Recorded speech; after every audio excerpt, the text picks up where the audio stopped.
Because of their unique H shape, knuckle bandages are perfect for knuckles and other small joints that flex and bend. Before applying any bandage, be sure to disinfect the wound site.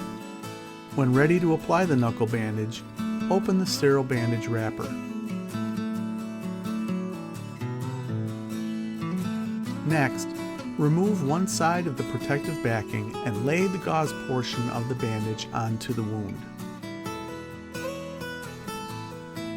Stick the exposed adhesive ends onto the underside of the joint.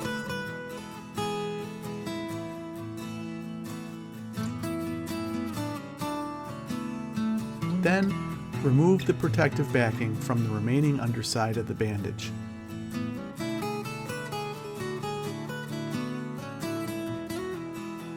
Last, stick the exposed adhesive ends onto the underside of the joint and ensure all adhesive is sticking to the skin.